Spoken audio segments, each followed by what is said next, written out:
Welcome to the Sports Podium with Hot Take City and Austin. Well, howdy. I know this is not our normal typical Thursday night, 9:30 halftime stream. And Austin's not here with me as my co-host, but I'm live with my boy Mark tonight, covering some Giants Denver stuff since they both play this weekend. Mark, how you doing today? Good, man. I'm excited to be on with you, brother. Thanks for inviting me, man. I'm doing good. How about yourself? I'm hanging in there, brother.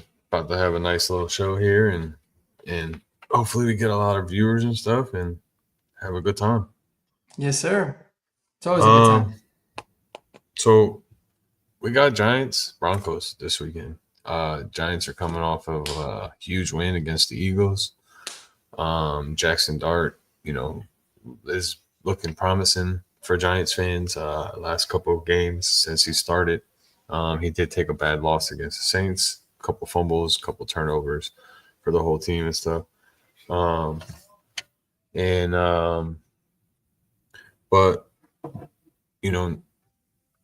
we got the Broncos coming up, a top 10 defense in the league. What do you think of this matchup here as we get closer to it on Sunday? Well, I think it's one of those matchups, man, where I think it's going to be a really entertaining game. I kind of like where both teams are at. I was really digging into the Giants a little bit more. I'm pretty familiar with them. I'll always say this, that aside from the Broncos, I've always really liked the Giants. I kind of like the Bills too. Like there's certain franchises that I kind of really respect and enjoy watching. So I was happy that you guys got out of the Russell Wilson jail and finally, unleashed the young buck. But there's a lot of similarities, man, between kind of where the Broncos were maybe more last year and where the Giants are right now. Right? They got a kind of young quarterback and he energized the team. I think you guys' defense is very underrated. So I think it's going to be a really good game. I think that there's things about the matchup that I like for the Broncos, particularly on the offensive side versus your defense. But there's a lot of things that obviously scare the hell out of me. And I feel like it can make it a really good game. So I'm super pumped, man. I think it's going to be a hell of a battle, and it's going to be a good measuring stick for to see kind of where the Giants are at, where's Jackson Dart in his development, but then also how do we kind of show more consistency, because that's been the big issue for the Broncos so far this year. Yeah, to be honest with you, we haven't seen a big Dexter Lawrence game all year. So it's been Abdul Carter, it's been Kayvon Thibodeau, it's been Brian Burns. Brian Burns is on track for 21 sacks on the year. So far, he's got 7 sacks in 6 games. So it's all about them right now. Dexter Lawrence has been quiet all year, and a lot of people are projecting for Dexter Lawrence to have a big game against the Broncos because that interior line is not as good as the outside line for the Broncos. Yep. Most of the runs for the Broncos, they come on the outside and not through the tackles. So we shall see what happens with that. Obviously as a Giants fan, I hope Dexter Lawrence, has a big game. What do you on the defensive side? How do you stop Jackson Dart? Obviously his rushing is a problem, and we've seen it the last couple of games. How do you control that as on the defensive side?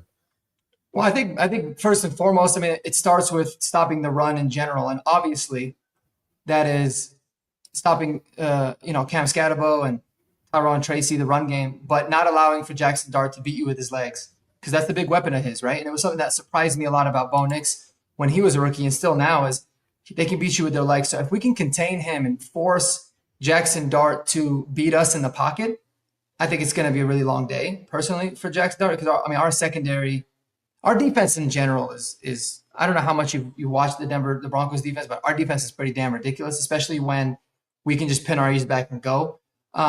So that would be the biggest key to making it hard on Jackson Dart. But again, if he's got time, he's shown that he can beat with his legs. He's shown that he can throw the ball really accurately. I think he's like completing well over 60% of his passes. So it's going to be an interesting game. We kind of got lucky with like being able to play Jalen Hurts and then Justin Fields in a sense of kind of understanding how to keep those quarterbacks from beating you with their legs. And I don't think I don't think they did anything with their legs. And in general, we've held quarterbacks in check when it comes to them running the ball. So that's going to be a major test. But if we can't stop the run and you can get Jackson Dart kind of working that play action, that's where a lot of the vulnerabilities are going to be. But you mentioned earlier too about Dexter Lawrence. I feel like he might not be blowing up the stat sheet, but he's a big reason why Brian Burns and Abdul Carter and Kayvon Thibodeau have been able to generate a lot of that pressure. But no doubt about it, I think he's the biggest X factor because we're on basically our fourth string left guard going into this game. And our center has not really been someone I've been a big fan of in general. So Dexter Lawrence absolutely can take this game over, no doubt. Oh yeah, I mean, and on our side, obviously Andrew Thomas is back now. Our right tackle looks like it's been solved with Jerome. So our middle is a little iffy. We do have Ryan Tunyon; he's been playing good. Our center and our right guard are a little iffy as well. As the Broncos. But there's a good point here. Right here with this comment, Cam Scatterbo's got to be involved most of the time. Look what he did last week against the Eagles. And I know the Eagles were missing Jalen Carter. Obviously, that's a big, hit to their defense. But if the Giants want any success in this game against a defense like the Broncos, they're going to have to use both Jackson Dart's feet and Cam Scatterbo's feet. And they're going to have to get them both moving. Losing Malik Neighbors was huge, but obviously, bringing up Jordan Humphreys last week was huge for Jackson Dart, a little veteran, behind him. We didn't have Slayton last week as well. So, hopefully he's back and, that brings a little bit more weapons to the offense. I do want to talk about some of these trade rumors that are going around here, flying around. They're predicting Waddle to the Giants. They're predicting Olave to the Giants. They're predicting Myers to the Giants. And out of all three of them, I would love to have either Waddle or Olave. Those two would be, huge, especially going into next year with Neighbors coming back healthy. And, imagine an offense with Jackson Dart and Cam Scatterbo, and you got Neighbors on one side and you got Waddle on the other side. That's an elite offense, if Jackson Dart can stay elite. But as of right now, those three players have been thrown around the Giants, and the Giants have openly discussed saying that they're looking for a wide receiver. And as the Giants are on this 2-4 record with the division being wide open, do you think there's any chance for them to try to compete for this division? What have you seen in the last 6 weeks? It's hard to say no, right? Obviously the big thing about a team when they're transitioning to becoming really good is how consistent can you be, right? Because you've seen those moments of brilliances with the Giants. They played super well. Obviously, they dominated the Eagles last week. They played really well in the first couple games with Jackson Dart. I know he beat. I'm trying to remember who his first game was against. I had it pulled up here a little bit ago, but yeah, then they had that little bugaboo against the Saints, and so that's kind of common. It's the little things, and really, when you look at the Saints game, it was that Cam Scatterbo fumble that flipped the whole game. Yep. Right. That one play. So you can point to a lot of really good things, but I don't see why not, because I only see the Giants defense getting better. I only see them tightening up and getting better as the season goes on. And then if Jackson Dart can continue doing what he's doing and they can run the ball through, Cam Scatterbo, they absolutely have a chance, and they've got a little bit of a lead in the division. They lost to the Cowboys, though, right? We lost to the That was like Cowboys. the crazy game. We lost to the Saints, but we lost to the Saints under Jackson Dart, and we lost to the Cowboys under Russell. So under Russell. What would have happened if Jackson Dart started all year? Is the big if. No doubt. And again, you guys beat the Chargers, which I was super grateful for as a Bronco fan. So that was a huge win. So yeah, I don't see that there's any reason why you couldn't. If I was the Giants, I would be aggressive moving forward, especially if you believe in Jackson Dart, because you want to take advantage of that rookie contract and that rookie window as much as you can when you have a lot of different options. And they've got a trade chip in Kayvon Thibodeau. If they wanted to hypothetically trade somebody like him, that could yield some pretty good returns for him too. So I wouldn't be surprised at all if they were competing. Yeah. Now in your division, You got the Chargers 4-2. You got the Broncos 4-2. You got the Chiefs 3-3, and then you got the Raiders obviously 2-4. I at the beginning of the season, and a lot of people know this, I predicted the Chargers to compete. I didn't even consider the Broncos because of the whole Bo Nick sophomore year. I'm not saying that I'm not going to make the playoffs, but he's actually proved me wrong, and he's actually been playing very well this year. And obviously, the whole rookie hype is different than the whole sophomore year. But where do you see after 6 weeks this division going here? I mean, it's tough, man, because I feel like, the loss against the Chargers was a real gut punch, for a lot of different reasons. Because I felt like we just gave that game away. In fact, both of our losses, I feel like we just simply gave the game away. And so that's kind of makes you optimistic as a Bronco fan, because you're thinking, you can compete with anybody. And really the only thing that'll thoroughly beat you is if you make really dumb mistakes like we made. So, I mean, I love our chances to be able to win this division. I think through 6 weeks, we put ourselves in a good position to do so. But again, man, for us, it's gonna need to be consistency, because we've got the defense to beat anybody, to shut any offense down. The problem is the offense has been very hit or miss. Right now they lead the league in terms of penalties against the EPA. So their penalties have affected their offensive EPA more than any team. And they rank 5th in that category in special teams. Special teams has been abysmal, which is very surprising, because we had a really good unit for the last 2 years. We got Darren Rizzi, who's one of the best special teams coaches, but our special teams has been terrible. So, I mean, like I said, I feel like if our special teams unit gets better, like I anticipate, and we get more consistent on offense, I think we can beat anybody, and I think we can certainly win the division. I think we can compete in the AFC as well. But that's a lot of ifs. It's all about going out there and showing. Well, with the Chiefs starting off slow like they do every year, that's nothing normal that we haven't seen. Them being 3-3 and dropping some games that obviously they should have won, especially against the Jaguars. It's pretty much wide open, and obviously, I can see, we were talking about it last week on the show. I could see 3 teams potentially coming out of the AFC West into the playoffs if they stay the way they are, and all 3 teams are doing as well as they are. I could see 3 teams potentially come out of the AFC West into the playoffs. Obviously the Chargers, Broncos, and Chiefs. Now winning the division right now, to me, the 2 complete teams in that division are the Chargers and the Broncos. Chiefs still have a lot of question marks. They still got to work out a lot of kinks, and obviously that's going to come because towards the end of the year, Patrick Mahomes and Andy Reid just get in their bag and start winning games. Like, they're down 21 points and they just pull it out and end up winning games. So we've seen it before. We're obviously going to see it again. A couple of questions about your Broncos here. In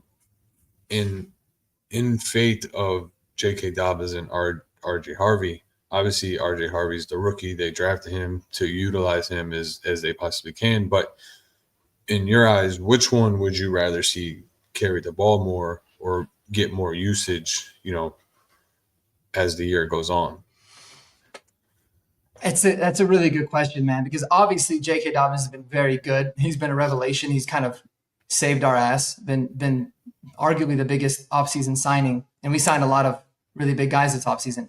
So he's been a stud, but I'm also very concerned about us relying too much on J.K. Dobbins, especially given the fact that he's got the injury history that he does.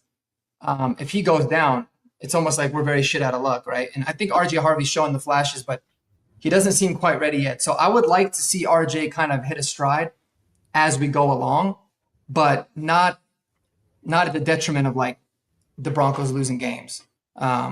And I also want to see, I want to see him mixed in, because I like to see J.K. Dobbins' touches get a little bit more limited as well. But again, you've seen the flashes from RJ. I think that they're really trying to get him to be a very good pass catcher out of the backfield, which is something that he wasn't necessarily known for in college. But, we've seen those instances too where he can look really good carrying the ball. So, again, I think moving forward, I would like to see RJ start to hit his stride a little bit more. But I don't think JK is going anywhere unless the injury bug flares up. So, well, looking at the numbers, And obviously, J.K. Dobbins has tripled the amount. But looking at the numbers, 91 carries for 442 yards for J.K. Dobbins, and then 33 carries for 154 yards for R.J. Harvey. But the averages are insane. J.K. Dobbins is averaging 4.9, and Harvey's are averaging 4.7. So, if the roles were reversed, I still think that they would be still averaging about the same. Obviously, the carries and the yards take a place, but for J.K. Dobbins to be averaging 4.7 yards on 91 carries is actually insane because, you don't see a lot of running backs with the amount of injuries he's had over the years bounce back and have a great year or a great first 6 weeks of the year. And, a lot of people are very impressed with how he's been running. And, and I do see them trying to do the 1-2 punch like Detroit has. Everyone's trying to mimic that 1-2 punch that Detroit has. And I think personally, the two running backs you do have using that 1-2 punch is very great. And then you also have Bo Nix with 124 yards. So the rushing attack for the Broncos is definitely there. And it's a great trio that, the running backs, the run game has been for the Broncos, and on the defensive side for the Giants, to try to stop that is you got to contain Bo Nix, you can't let him get outside the pocket. So if you let him get outside the pocket, it's either going to be a run or it's going to be a busted play, and one of these wide receivers are going to be open, and you got Marvin Mims, you got Cortland Sutton. I mean, I'm just very excited for this game because I think this is a game that the Giants could potentially win and turn the season around going, into week 7 against the Eagles, against Philly, going 3-4, into that game.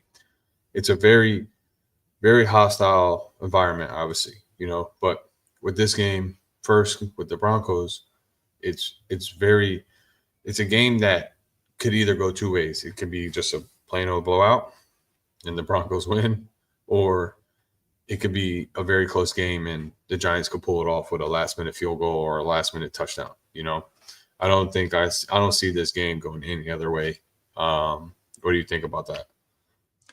Yeah, no, I mean, I agree 100%. In terms of the run game and kind of about RJ, so something that's important to keep in mind with him. He's averaging 4.7. He had a 50-yard run week 1. And if you take that 50-yard run away, if you take that one run away and the other 32 carries that he's averaging about 3 yards a carry. So he hasn't been as efficient as the numbers kind of show. But what I will say is he hasn't gotten the opportunities as much as I would have liked. And again, J.K. Dobbins when he's healthy, he's always been like a borderline elite back. Yeah. I mean, his average is ridiculous. He's really, really good in that sense. But yeah, I think, again, I'd like to see RJ get going. I see the game very similarly, man. Like these teams are similar in so many different ways. Like your tackles are really strong. Our tackles are strong. You guys got great edge rushers. Same with us. Your interior D-line is good. Same thing with us as a strength. You guys even have a lot of former Broncos. This is going to be a revenge game for a lot of Broncos, right? Little Jordan Humphrey. I think you guys got Elijah Garcia. Hurts is another guy that I think I saw on your team that was a former Bronco. And so if the Broncos can establish a run game, and from what I've seen, the Giants' run defense hasn't been all that good. If we can establish the run game, especially at home in the altitude, I think it's going to bode really well for us. But if not, then it's going to take the passing game to be consistent to be able to open up those run lanes. Because I see the Giants really stacking the box and daring Bo to beat them early. That's what a lot of teams do now. And if Bo Nix can do that early on, it can open up some things. But otherwise, that's kind of the way that I see that going. On the Giants front, man. I mean, what do you guys?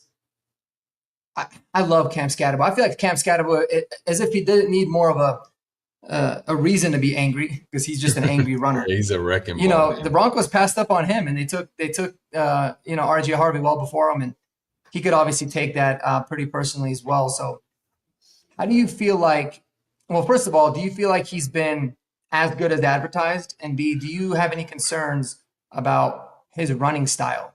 lasting So in the NFL? Because that was my big concern with him coming out of Arizona State. so I have two concerns, and the biggest concern is not the way he runs, but the way he loves contact.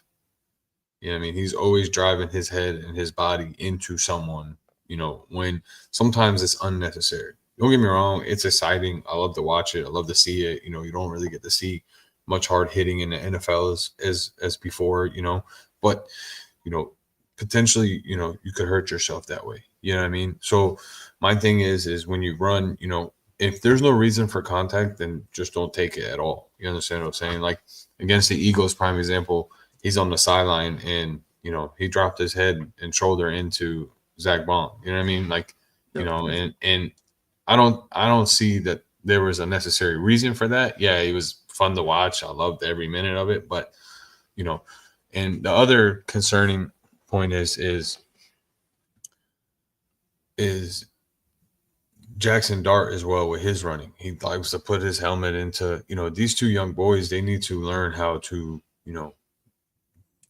maintain their health and not just drop your head and shoulder into people when you run. I mean, we've seen it with Jackson Dart and Cam Scatterville last game where they're dropping their helmet into someone. It does scare me a little bit. I'm not going to lie to you. It does scare me too a little bit. But other than that, I'm very surprised that Cam Scatterville didn't get as much hype as, being drafted where he got drafted, as much as Genty and Hampton and Caleb Johnson and RJ and even Trayvon Henderson. I mean, this guy's he's a great running back. He knows his holes that he needs to take when he was running the ball. So I'm surprised that he didn't get drafted higher than what he got drafted. And a lot of people are starting to realize that, obviously Caleb Johnson hasn't gotten as many touches as we would like to see in Pittsburgh, but he's made some bonehead plays. So, for him being hyped up the way he was hyped up, we really haven't seen it. Hampton with his injury, he looked great before that injury. Genty's on a shit team, so he's gonna get as much carries and touches and catches as possible to where he's gonna look as great as he does. Trayvon Henderson hasn't been used as everyone expected him to be used. I mean, they got Ramon Stevenson fumbled the ball 3 times in a game and still getting goal line work. I know, it's crazy. Yeah, it's ridiculous. And then even RJ Harvey hasn't been utilized as much as everyone expected them to be used. You know what I mean? So, with Tracy going down and Cam getting his chance to take that spot, I don't see him turning around and giving that back to Tracy because Cam, he earned that spot. You know what I mean? So, the only two concerns I see with their running styles and them being so young is, they need to either learn how to slide or step out of defensive So, yep. But on the defensive side, though, I'm gonna be honest with you. I'm very excited, man. I know our secondary is a little bit on the weaker side, obviously, because, we don't have Scatterville's worried about. Last song, only him and Hampton were only run backs I was staying away from. I mean, the way he runs, he keeps dropping that head. It's going to be. I think he was born with CTE. To be honest with you, you know what I mean. Yeah. I think he was born with that, and that's the reason why he runs the way. Yeah, I have a joke about him. Like somebody had said, he seems like somebody that would like eat crayons. Like he just eats crayons. Yeah, exactly. Because he's a little slow. I mean, there was a video. Exactly what I see from him. There was a video of him back in college where he slammed his head against a brick wall. Like, you know what I mean? Come on, dude. Like, you know what I mean? Relax. But on the defensive side, I know our secondary is a little bit weak, but our defensive line makes up for that. I think we have one of the best, if not the best, defensive line in the NFL right now. With the 5 people that we have on the line, and then our linebackers are great too, man. Bobby Okereke has been great ever since we signed him to that long-term deal with the Giants. He's been top 5 in tackles and coverage for the last 2 or 3 years. So, I'm not worried about the interior. It's about the secondary that I'm worried about, and especially on the plays where Bo Nix scrambles and throws the ball, on a scramble. and we got guys wide open down the field, you know. So, Yep. but overall, I personally think it's going to be a great game. I know Denver is a very hostile environment to play in. You know, you're what is it, 1,200 miles in the air of normal altitude. You know what I mean? So it's 5,200 feet. Yeah. 5,200 feet. There you go.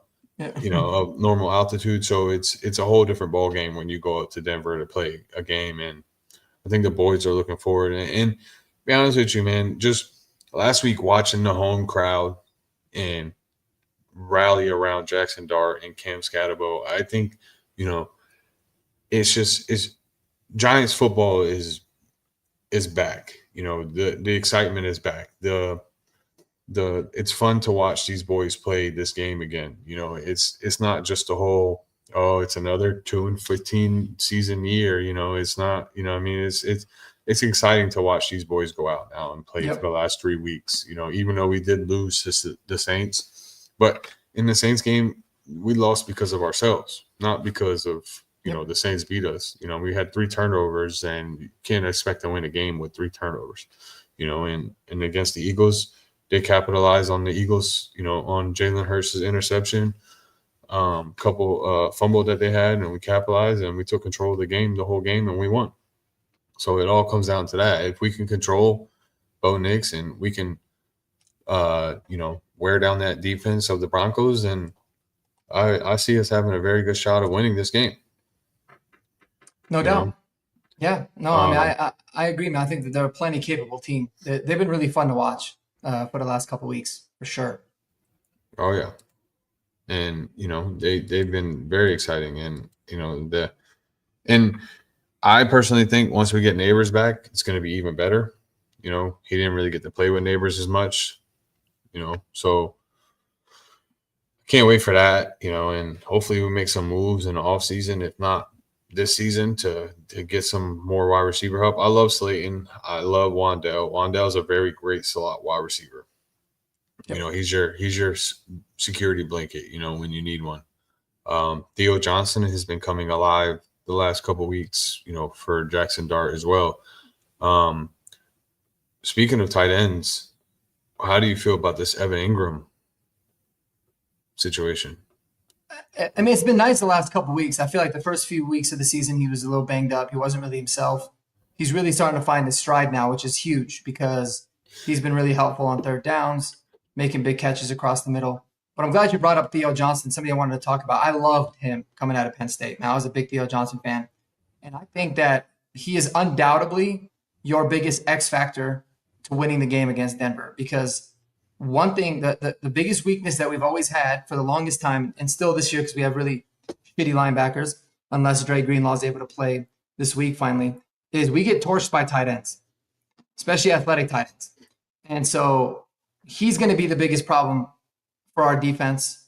And, you know, so just if we're able to hold him in check, we'll be in good shape. But I think he's going to have he has a chance to have a big week. But in terms of Evan Ingram, man, it's been really nice to see him get into his own, figuring it out these last couple weeks. He looks healthy. He looks rejuvenated. Him and Bo kind of seem to be on the right page.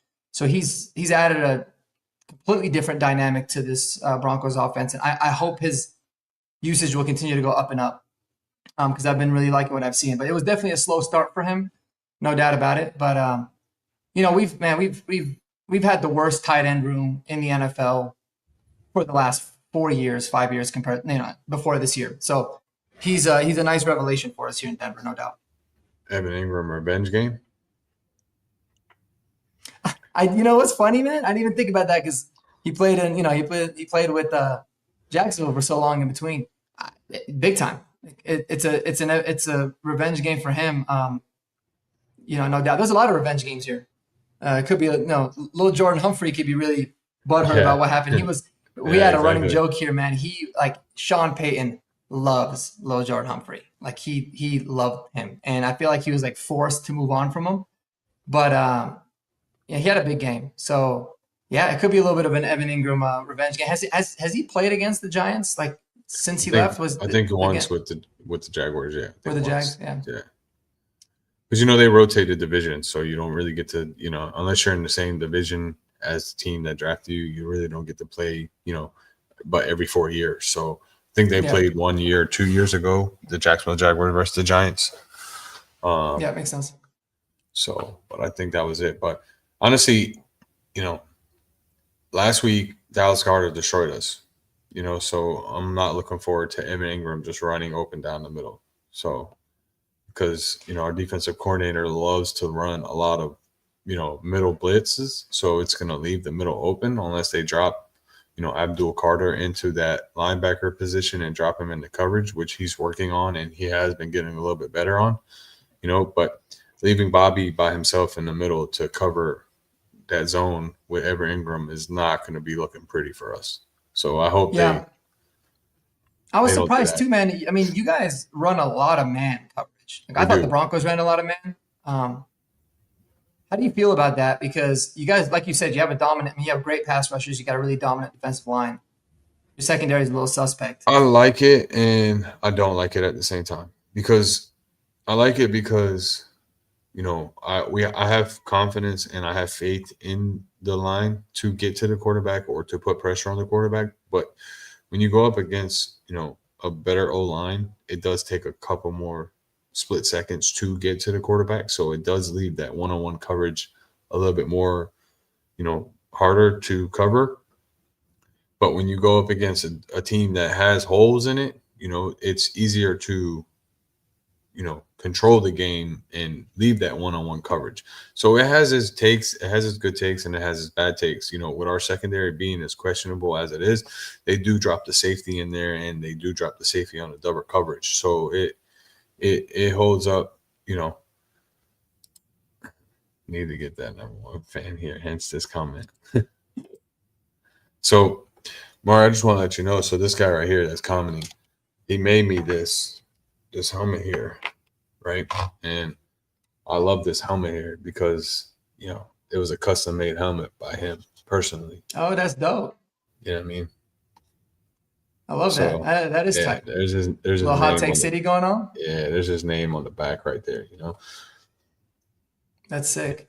Yeah. So I had to shout him out right quick. But, going back to the secondary, like I said, our secondary is a little bit questionable, but they do drop the safety in there to help over top, obviously. And they do run a lot of man coverage. So we'll see what happens. But, the thing is,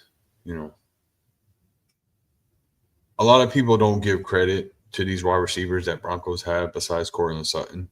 But Marvin Mims Jr. is on the rise. He's, third year in, I think, right? Third year in? Mm-hmm. Yeah. No, third or I fourth. think it's fourth year. Yeah. Yeah, third or fourth year in. And, he's very underrated. I'm not saying that he's, the superstar, but he's a very great, other side player to Courtland Sutton. And he can get open and he can make plays when Bo Nix is in trouble, besides the whole, Courtland Sutton situation. So I'm very nervous about, obviously Courtland Sutton is going to do his thing, but I'm very nervous about these other wide receivers, especially Marvin Mims and then the tight end, Evan Ingram. I'm not as worried about the run game as much because of the interior line and, but I'm more worried about the passing game in this game that we have with y'all. Yeah, no, for sure, man. That's why I wanted to ask about like the man coverage thing. I would be surprised if the Giants continued, like if they ran man against us as much as they have against other teams, because it's pretty like crazy how stark the difference is when our offense goes against zone versus man. We tend to do really well against man. Bo Nix has kind of always been really good against man coverage, but he struggled quite a bit. He's gotten a little bit better, but he struggled quite a bit against zone. So teams are always trying to play us in zone. So I wouldn't be surprised if they make that change. I think if they stay in man, we'll have a lot of matchups. Especially, you talked about Marvin. Marvin Mims is one of my favorite players to watch. But Troy Franklin is a killer against man. A lot of all the and the data analytics that talk about like coverage schemes. He's really good at creating separation. So he's someone that could make a lot of plays against man coverage too. But again, I'd be pretty surprised if they didn't play a little bit more zone overall. But yeah, it's an up and coming wide receiver room. I mean, it's a little bit. It's taken a lot of development. And we have a rookie named Pat Bryant, number 13, who I loved him when we drafted him. I think he's ready to take off. So he's someone to keep an eye on. I truly believe he's the Broncos wide receiver 2 by the end of the season. I still believe that. But again, I mean, Marvin with the speed and all the gadget plays you can run with him, it's going to be he's always a really fun player to watch as well. So it's going to be interesting, man. This is I feel like the Broncos historically have struggled quite a bit against the Giants. It's like a New York football team thing. We always play like shit and struggle against the Jets, and it feels like we always struggle against the Giants too. But this matchup, man. It's got potential to be like game of the week type of stuff. Yeah, I think it's going to be really, really fun. It does. And I was just going to talk about that because I'm looking at the over under and the spread and all that stuff. And obviously the Broncos open up at a 7.5 point spread as of now. The over under being 40 points because the defenses are you do have 2 decent defenses going against each other here, and obviously they're expecting not a lot of points. I mean 40 and a half over under is pretty much 20-20, so they're projecting the game to for both teams to score under 20 points, or maybe have one team score 30 and one team have score 7, but 40 and a half for this matchup I feel like is a little low, but as the 7.5 point spread open, obviously Denver is at home, does scare me a little bit here because like I said, this game I feel like can only go 2 ways. Either it's really close or Denver just has a field day and Bo Nix has a 400-yard game. So I mean, what do you think about those numbers there? Yeah, it's interesting, man, because I know like when you talk about the spreads, the books will usually give like the home team 3 points. Yeah. Right. And so, if this was on a neutral site, it'd be basically like a 4-point game. I mean, I think that a touchdown type of ball game is something that could totally make sense. I mean, whether it's just a close game and it ends up being in that range of, 1 score, or they kind of have like a backdoor cover. But I think the spread in and of itself, I think it's fair. It makes sense. I was looking at this other website too that kind of shows like where the money's being bet, like how the public is betting. And it's crazy because there's 57% of the money's on the Giants money line, and 76% of them is to cover that 7.5, which that half point is really big. So, I mean, I think they got it right. I think it's a toss-up game, and as you know in the NFL, man, like most games on a week-to-week basis, regardless of the opponents, most of them are pretty close. And even in the blowouts, you can always look at 1 or 2 plays that completely swayed the way that the game went and then ended up becoming a blowout, when in reality for 3 quarters, it was actually a really competitive ball game. So, man, I mean, just like you had said, against the Saints, what killed you is the turnovers. The reason you're able to upset the Eagles is because you forced turnovers. That's kind of been the big thing with us, but with penalties. We haven't really been forcing turnovers that much, but we haven't been giving them away either. We've just been we have penalties, but at the most inopportune times, consistently. Like a penalty on 2nd and 1, a holding call on 2nd and 1, it's not really going to kill you like a holding penalty on 3rd and 3 would, right? Yeah. So that's kind of been the big problem where like, we start to get into the red zone and then drive stall. So it's like a lot of the issues that the Giants have had in terms of like things that dictate if they're winning or losing, especially now after Jackson Dart's taken over, very similar with Denver. So it's really going to come down to like, hey, if this is a game where the turnover differential is even, the field possession game is pretty even, then I like the chances of the Broncos winning the game. I think it'd be close, but I still like chances of us winning the game. But if we have those stupid penalties, if we give the ball away, or we keep giving you guys good field position, I think the Giants have a really good chance of winning, even by a little bit of a maybe 7 points, 10 points, if that happens too. So that's what makes this all fun, man, because you talk about it, you get all fired up for it during the weekend, and you get to see what's happening. I just noticed this. Jonah is questionable for Sunday's game against us. Jonah Ellis? Yeah. Yeah, that's huge. It is. Well, he didn't play last week, so it's good news that he's practicing. I think he was limited today. No, he didn't practice at all today. That's what it Oh, says he's a here. DMP. Yeah, did not That's right. participate in Wednesday's practice. Interesting, because our Broncos insider, I'm pretty sure he might have deleted it, but I'm pretty sure he said Jonah Ellis was back limited today. So that's I don't actually know. really interesting. ESPN says did not Yeah, I know. I participate. saw that same thing on the Giants just now. So yeah, I mean that is big because Jonah Ellis is a dog. I mean, he's such a good third pass rusher for us. Really good special teams player as well. I was watching him beginning of the year, like week 1 or 2, I think it was, and he just looks like a dog, man. He looks like Oh, he's so good. Yeah, he's like a real super stud. underrated. Yeah.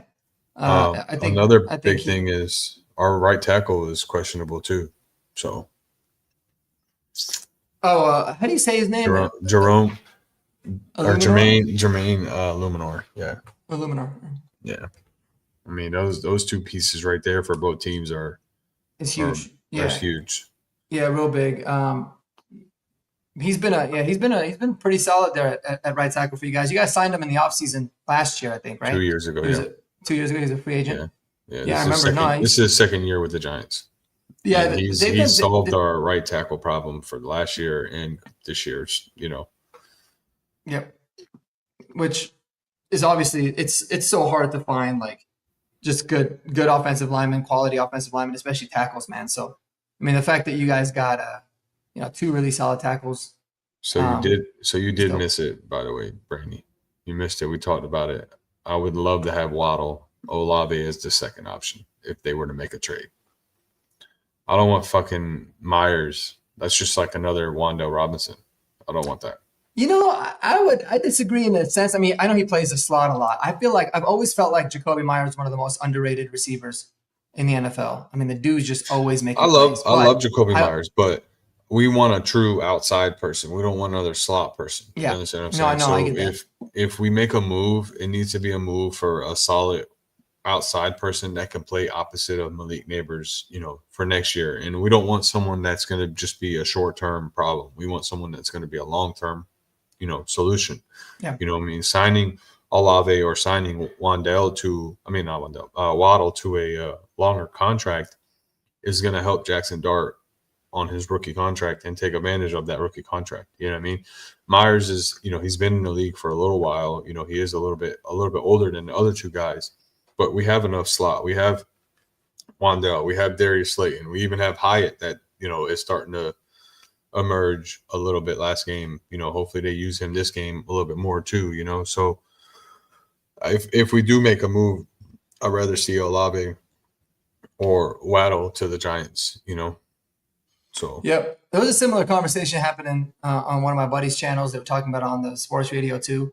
Because I guess some people had said like Broncos could show interest. I mean, you'll always hear Broncos show interest because our GM is just always making calls. I personally, I don't find any benefit of like adding to the wide receiver room in terms of where we're at. I've always been like the draft and develop, even though, I think Olave and Waddle.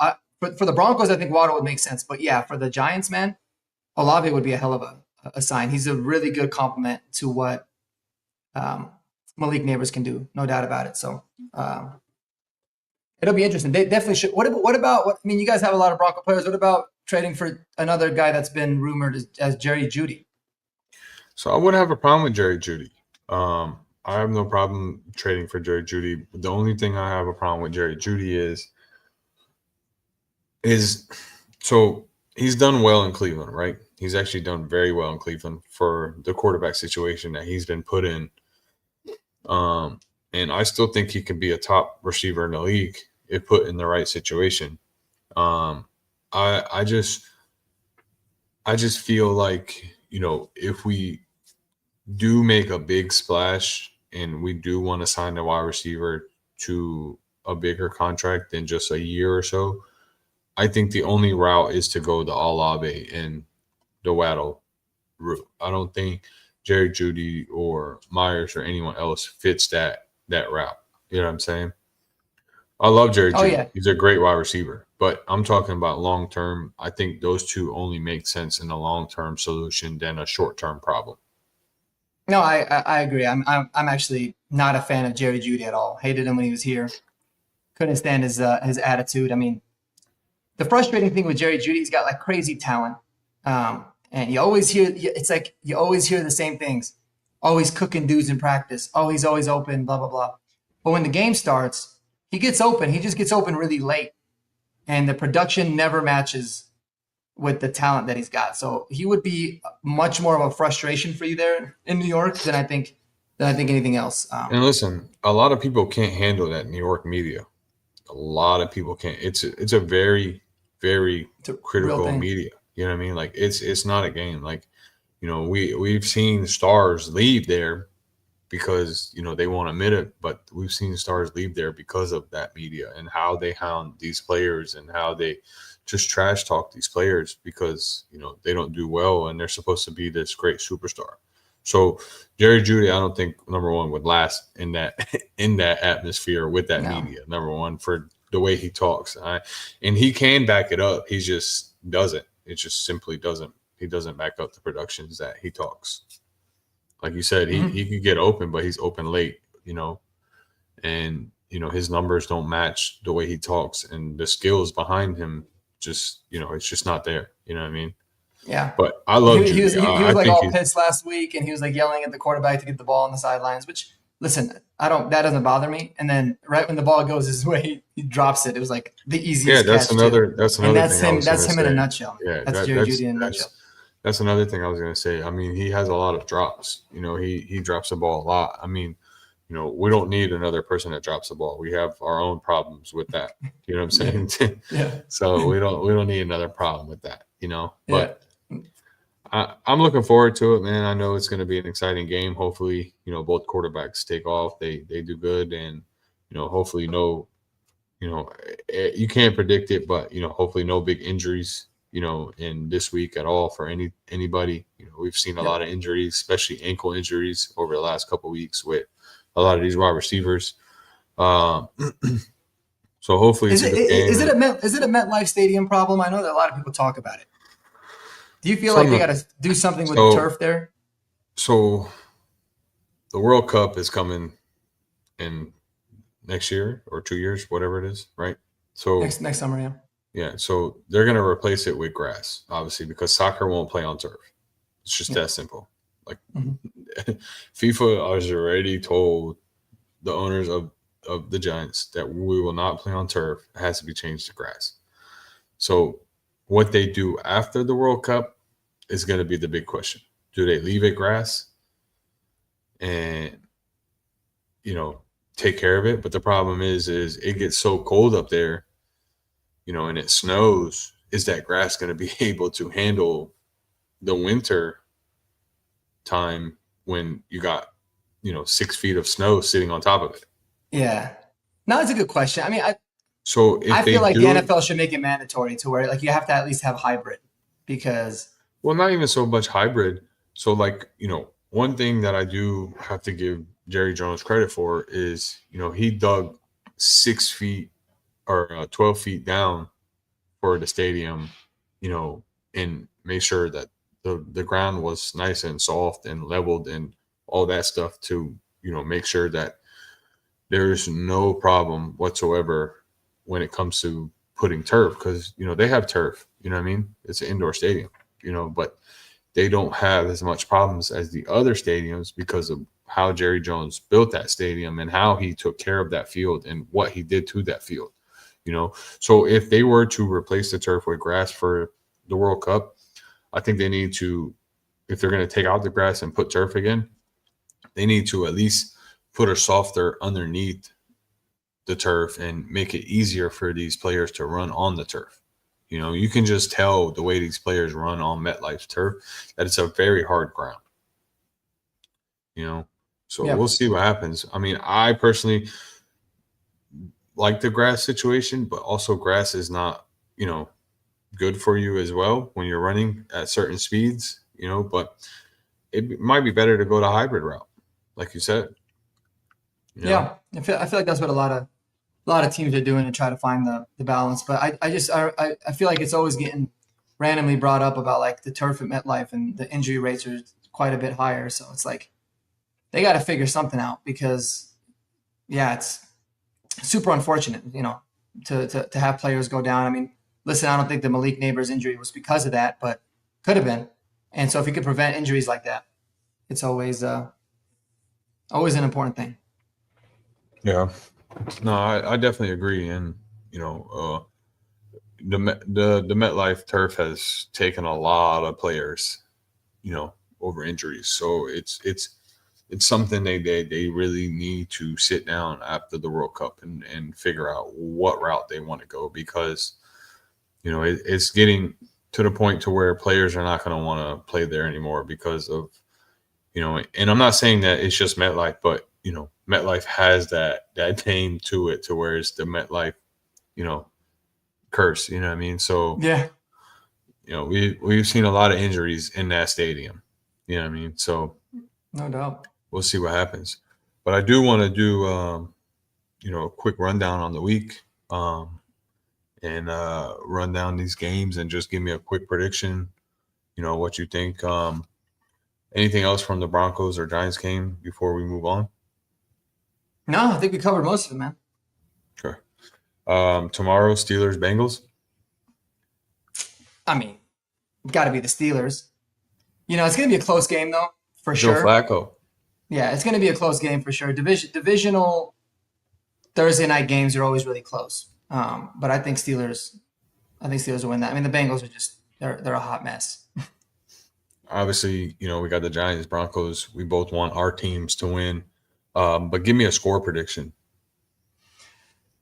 Oh, I hate giving score predictions, man, because everyone's always like, you're a homer or you're this and that. I mean, I do have the Broncos. I do have the Broncos winning this game. I just have a feeling that they're gonna have a really good bounce back game, a good complete game.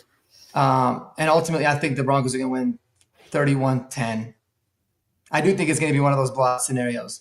But again, that's just because of the man coverage that we talked about. Like, if they're going to play a lot of man, and they've shown some vulnerabilities in the run. So I feel like the run game is going to get cooking again this week. I think that the man coverage is going to help, and eventually it's just going to wear down the Giants at altitude. So we tend to do really well when we're favored heavily in the spread. But again, man, I wouldn't be surprised if it was close. But I'm just saying 31-10 because it's just a feeling that I have at this time that it's going to be Broncos going to have a really complete game. So Yeah.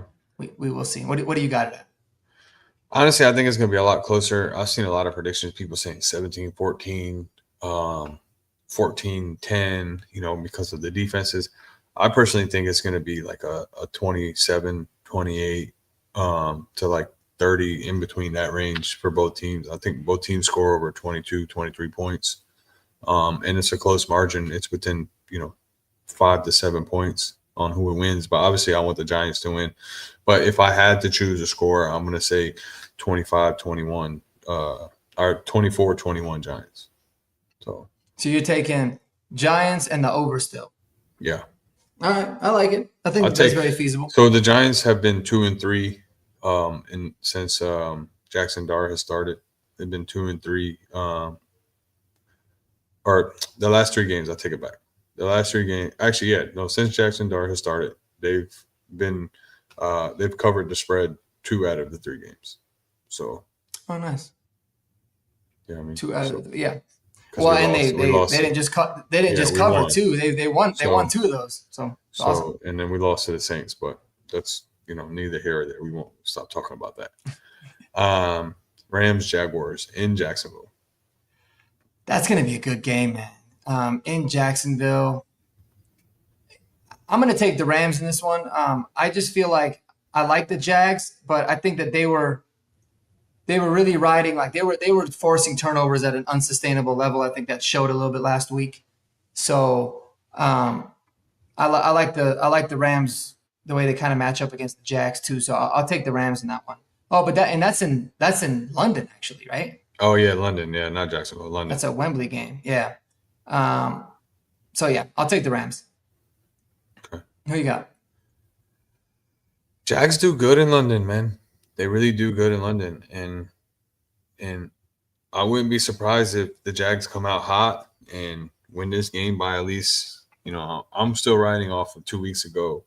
When they played the Chiefs and they beat the Chiefs at home, and I personally think that they could be a good team. I really do think so. And last week losing the way they lost to Seattle was a very disappointment to a lot of people that had them winning.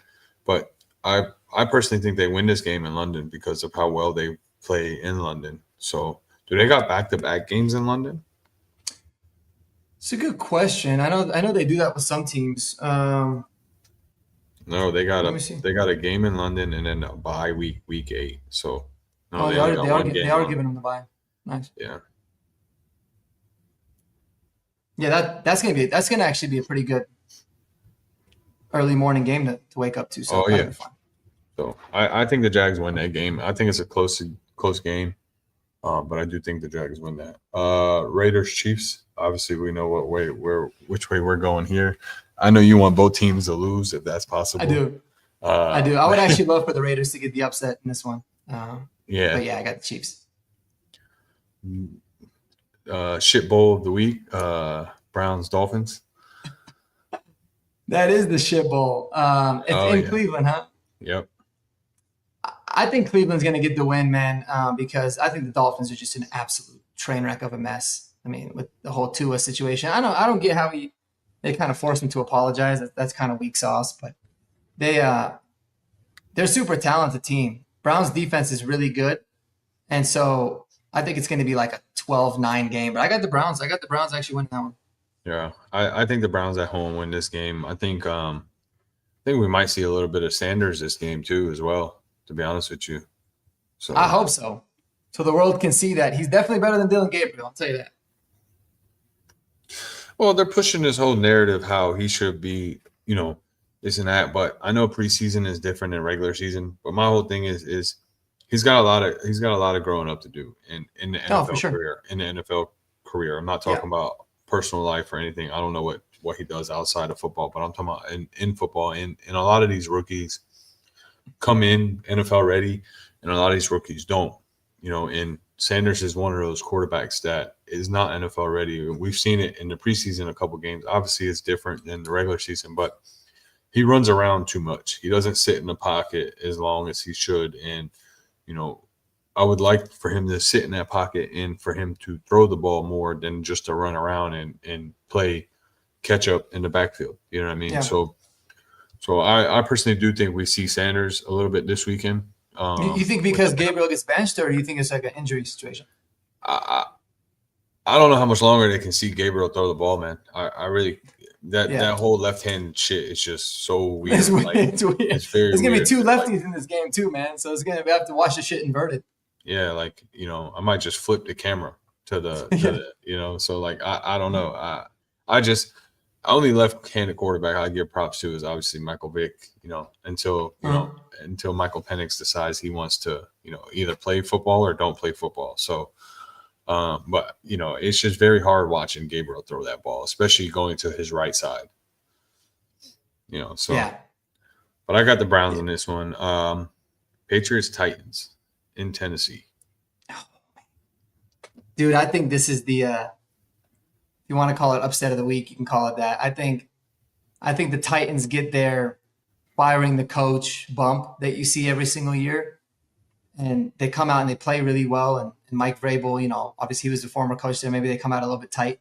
I'm going to take the Titans here just because I think it's, like I said, one of those fire the coach. You see the teams always come out. I mean, for God's sakes, the Colts won their first game after they fired their coach, and they had, Jeff Saturday, never coached a game in his life, come out and they won. So I have the Titans winning this one.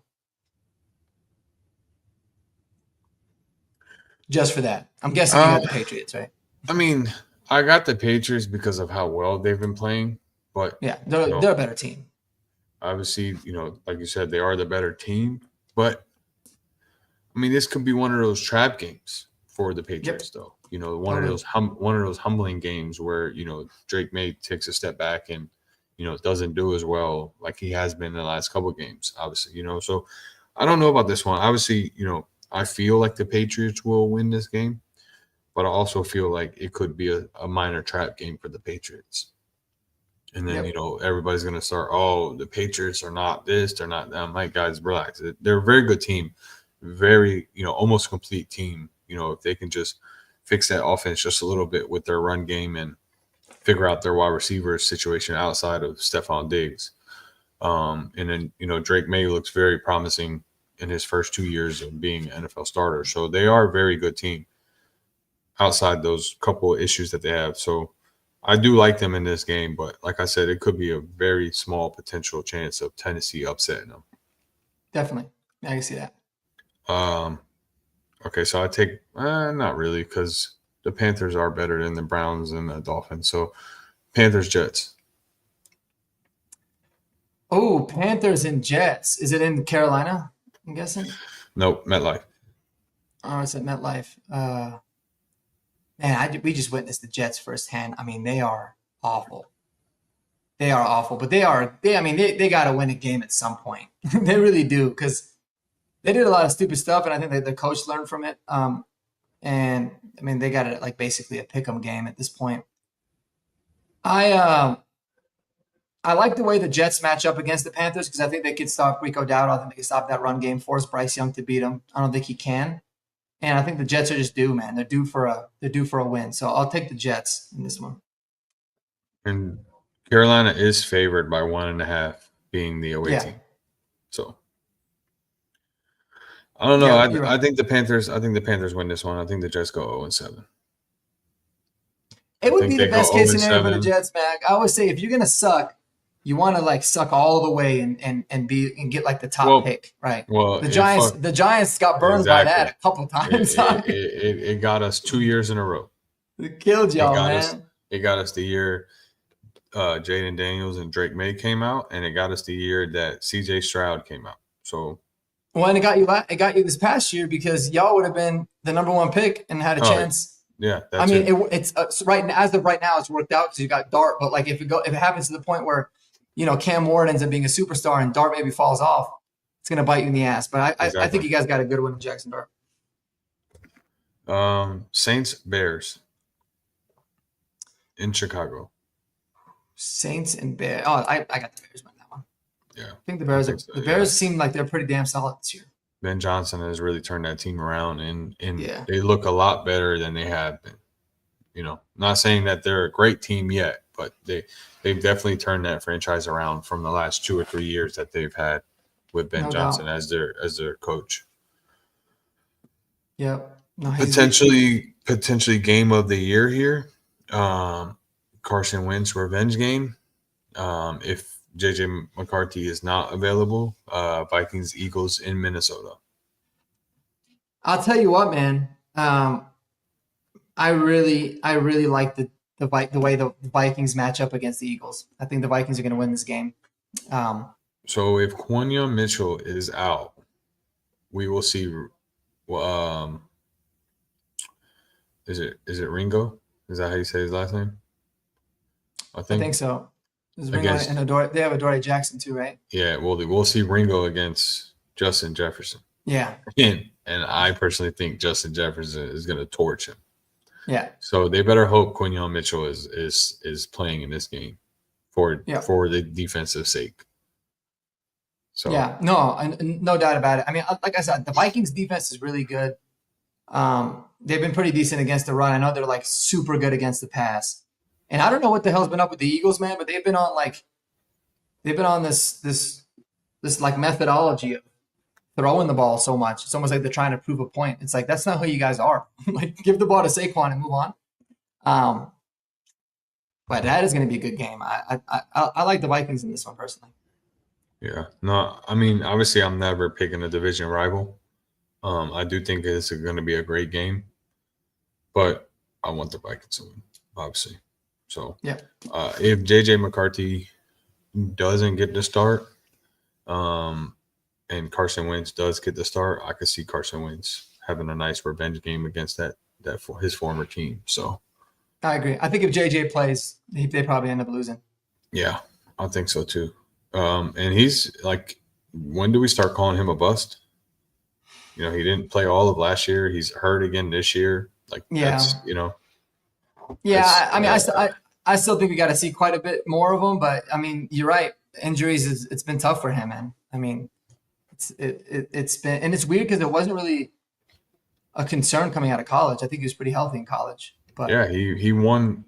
I think he won like 40 games straight, between Yeah. high school and college, as a starter coming into the NFL.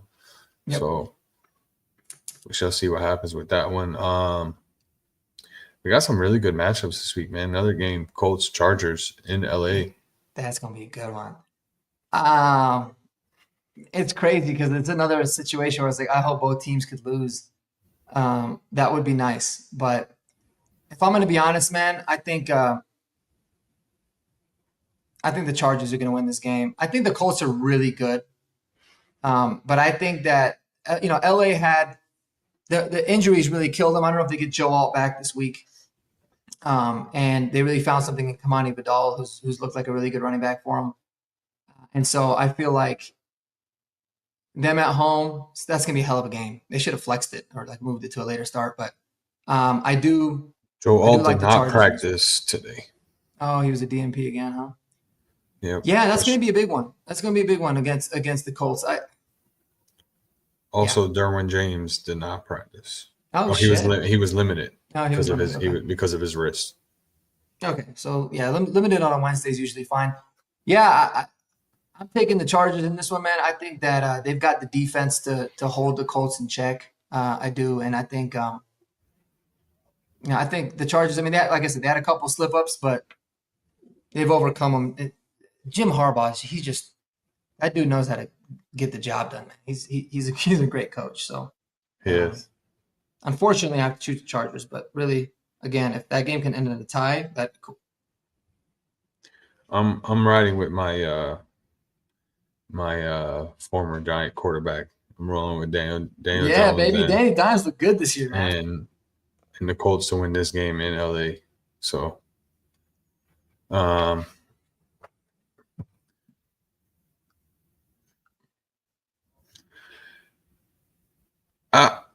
I think the way Daniel Jones has been looking this year, I potentially think that, this is a game to, prove. Obviously, his one loss is against a good team. He hasn't really played that many good teams this year besides one, and he did lose.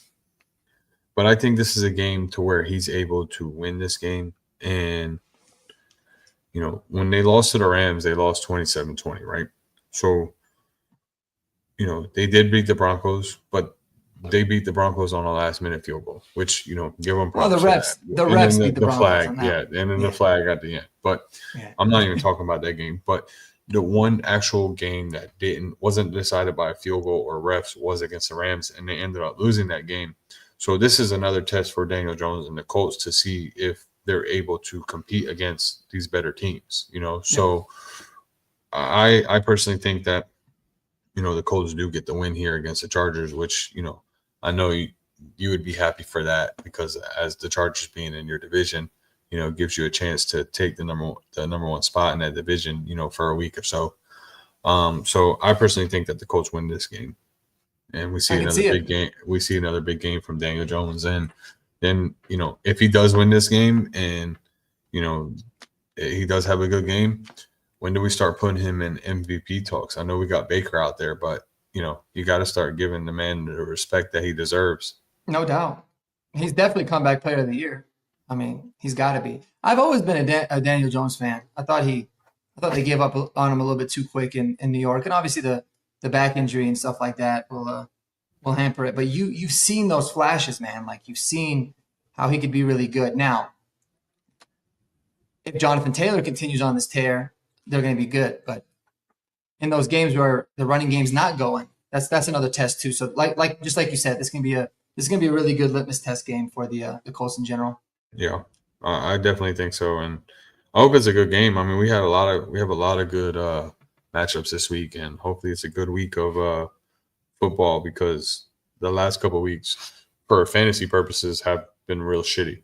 So hopefully, this week, it's a very good week for both, good games and fantasy wise. So moving on to the next game, we got the Packers at the Cardinals.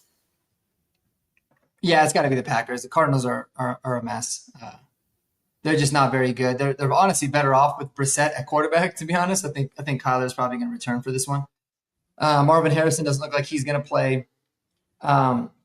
Packers have been super up and down this year, right? They started off, everyone was talking about like them being undefeated, and then they kind of barely won some games. But I like the Packers in this one for sure. Yeah, I mean, the Cardinals have a very good team. They just need to fix what the issue is, and I think it's time to move on from Kyle Murray. Oh yeah, I personally think so.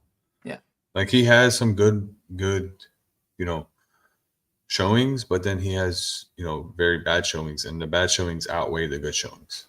Yeah, and his height doesn't make it any easier, to be honest with you. So not at all. But I mean, last week when they had Jacoby in, they looked perfectly fine. They were in that game. So I don't know. Obviously, I'm going with the Packers here. I think they're, top 5 team in the NFC right now. Yeah. Being 3-1-1, but we shall see. I mean, the Cardinals, I feel like, are still a good team that can upset one of these better teams in the NFC side, or the AFC side, obviously. But they just need to put it together. Well, they always seem like they play up to their competition, they play down to the competition. Exactly. They're one of they those lost teams. To the freaking Titans on some crazy shit. But then they figure out a way to be, close with some other. When they were teams. up 21-7. I know at the time. Crazy. Like I've never seen anything crazier than that before. But I do want to ask you a question though. How do you feel about the coach getting fined for what he did to DiMarcado on the sideline for fumbling that ball before running into the end zone? Like, what are your thoughts on that last week or 2 weeks ago? I mean, I guess I don't really have an opinion on it one way or the other. I mean, I think that the owner was trying to, it was a PR move, right? It was obviously very stupid of him to put his hands on a player like that. Like, you're basically hitting a player in a way of like, there's a line you got to draw, right? But on the other side of it, it's like, dude, I mean, how does this keep happening with these professional football players? Like we saw it last year with Jonathan Taylor. We were the beneficiaries of it. And then Adonai Mitchell does that against the Rams, cost him the game. Yep. And then a week later, you would think that like, okay, if it happens once a season, fine. But when it just happened, players should all be on alert. Like, don't do some dumb stuff. And then DiMarcado does that. I mean, yeah, listen. But at the end of the day, you're the head coach. You got to act with a little bit more class and grace than that. I mean, I don't think you put your hands on a player. So I think the fine was fine. I mean, in a way of like him deserving it. But again, if it was the NFL stepped in and did it, I would have had a little bit more of an issue because it's like that's something that should have been handled internally. And I believe it was the Cardinals that fined him, right? Yeah, it was the owner. Yeah. So yeah, the owner fined his own head coach, for that. But I think it was more on the whole because he did it in public situation. I don't think that he had a problem with what he did. I just think it's a PR move. Yeah, I think it's because, the cameras were on him. People were watching. I think that's more what it's about. I mean, these guys are grown men. They get paid to do what they're supposed to do. I mean, to make a bonehead move like that is just dumb. You know what I mean? Dumb. So no, I agree. Like I said, I think that it was just a PR move to save face. And it was smart by him because really everyone moved on. They fined him. Like the coach apologized. He got the fine and then they kind of stopped talking about it. So yeah, exactly. If the league came down and did it, it would have been a much bigger story. So I guess it makes sense from that front. Yeah. Commanders Cowboys at Dallas. Ooh, that's gonna be a low key good game too, man. That's gonna be a high scoring game. Spread is 55.5. I don't even know if that's enough. That should be a high scoring game. I hate the Cowboys. I can't stand Jerry Jones. I like Dak Prescott, though. But the Commanders coming off a really tough loss that they shouldn't have lost to the Falcons. I think they'll beat the Cowboys. I feel like they have their number, too. Yeah, but the Cowboys came off a tough loss against the Panthers, too. So. Oh, yeah. That's true. But fuck the Cowboys, you know what I mean? I'm not a big Cowboys fan. Man. I don't know, man. I think this game is a toss-up. I think whoever's defense makes the first stop is going to win this game. That's kind of why I believe in the Commanders defense quite a bit more than I just think the Cowboys defense is so soft. They're soft because, and I've had this conversation with a lot of other people before, and I want to see what your thoughts is. Obviously, Parsons, he's not doing that great in the Packers uniform for the year. He is making a presence with his name being there, but on the Cowboys side, though, were people scared because of Parsons just being there, or did Parsons really make that impact on that defense?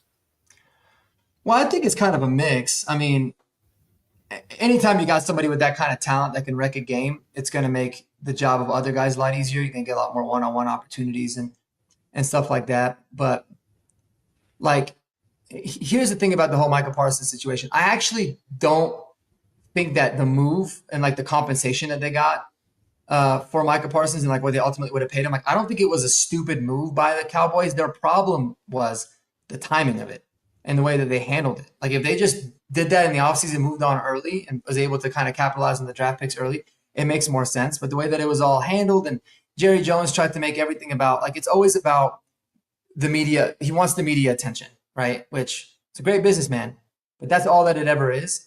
And when it hinders the team like the way it does, it's unfortunate. But I mean, dude, Micah Parsons is a dog. Like, he's unbelievably good. He can wreck a game completely. I don't even think he's been fully healthy with the Packers, but you can see the impact that he's made on the Packers already too, because the Packers defense wasn't all that good last year. They had no semblance of a pass rush. They were pretty soft at times, but he came in and made everybody around him a lot better too. So, yeah, I think it's a direct reflection on getting rid of Micah, but also not being able to take advantage of all the compensation that Micah got them. They can't do that until next year. But if they did it earlier, they at least would have been able to address it. Like, they had more money in free agency that they could have allocated. They could have drafted some of these guys. It was a really good draft for some pass rushers and some other defensive guys. So that's where my issue was. I think he made a really big impact there. Yeah, no, I definitely agree. But like I said, I think it's the first team that makes a stop on defense that wins this game. I think both offenses are going to be high-powered offenses in this game, and first defense to make that turnover or that stop wins this game. So yeah, I just hope Ja'Cory Krosky-Merritt blows up. Got a lot of him in fantasy. Well, man, so this is a good week. That's another thing with him. He fumbled the ball twice last week. So he's having, or back-to-back weeks. I mean, so he's having a couple of questionable games there. It hasn't been looking that great the last 2 weeks. Hopefully he can bounce back in this game and not fumble the ball. I know he's a rookie. It takes time. I'm not trying to bash the kid. He's looked great. He looked great all year so far, besides the last 2 games with the fumbles. So hopefully he can bounce back this game and yeah. I mean, he's played well though. Like, I was relieved to see him like back in, just from a selfish fantasy standpoint, because I thought he was going to get benched and kind of sat down. But they have no one else though.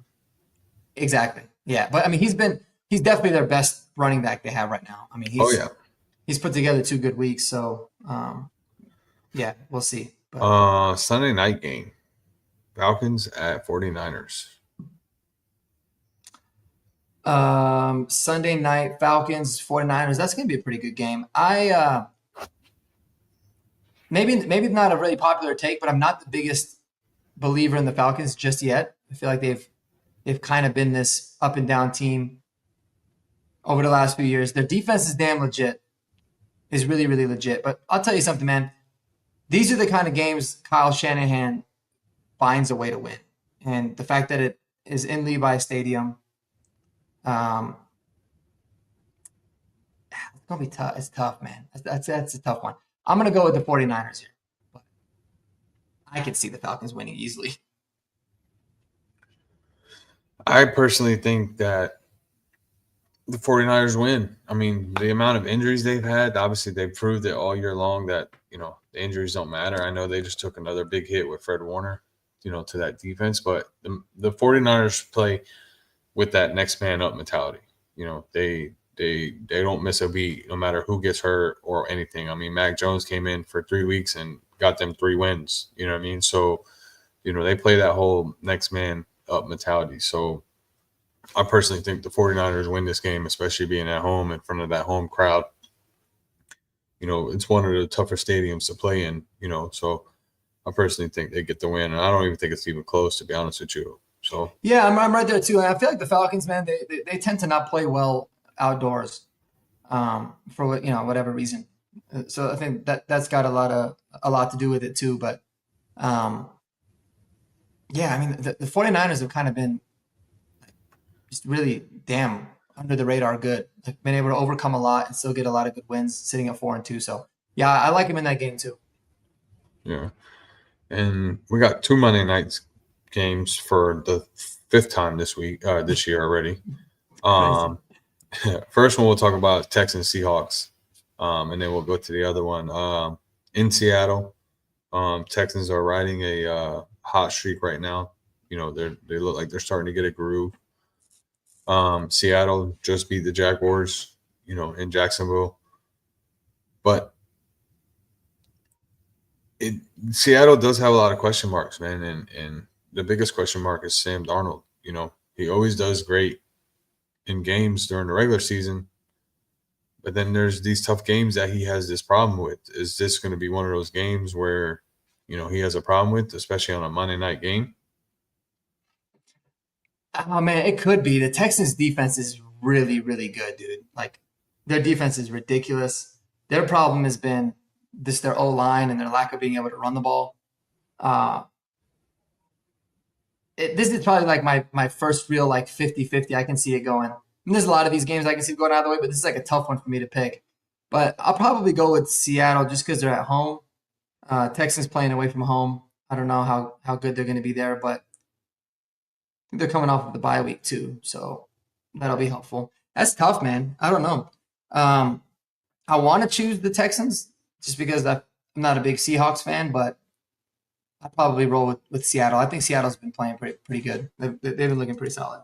They have. I honestly think the Texans win this game, man. I think the Texans have found their groove, at least, for the time being, coming off back-to-back wins and coming off back-to-back wins as, bigger wins too. I mean, they smashed the Ravens 44-10, and then they beat the Titans 26-0. This is what you want to see out of a better team to smash these, worse teams. You want to see them win big. You don't want to see them win a 17-10 game. You want to see these good teams win big, and and they have the last 2 weeks.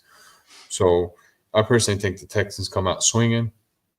Now, if we see, first 3 weeks of CJ Stroud, obviously they lose.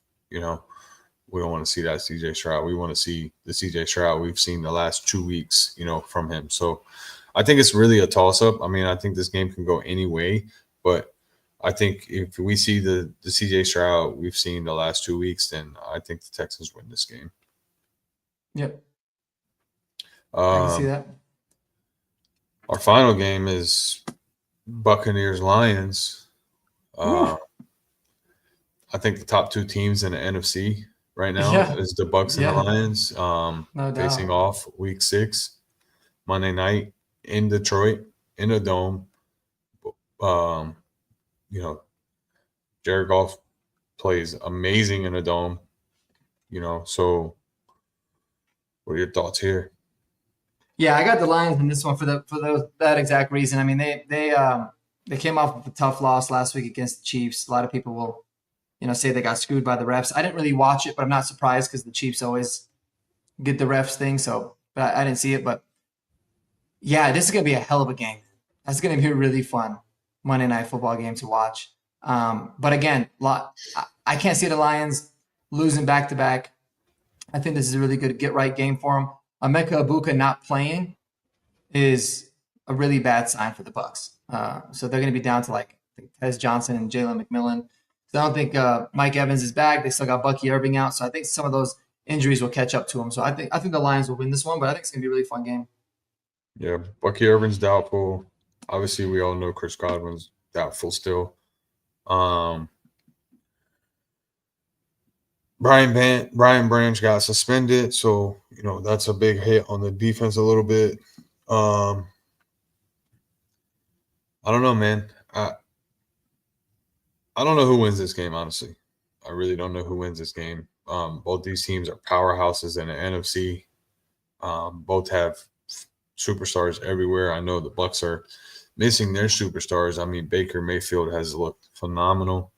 Number Yeah, one he's right a now beast. in MVP votings. You know, if MVP were to be chosen today, it would obviously be Baker. And honestly, I don't think anyone would even question it for Yeah. the way Baker has been playing.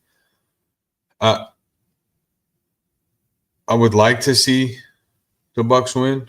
I don't think they win because of playing in Detroit. And like you said, I don't think the Lions lose back to back. I think both these teams walk out being 5-2 after Monday night, and the Lions do get the win.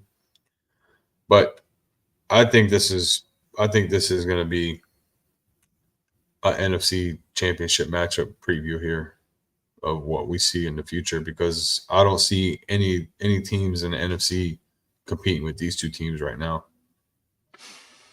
Yeah, man, I agree. They seem like they're the most legit, deepest teams. So, that could be an NFC Championship preview for sure. I do have one more thing for you here, and it might throw you off a little bit because it normally does. But Time for the hot takes.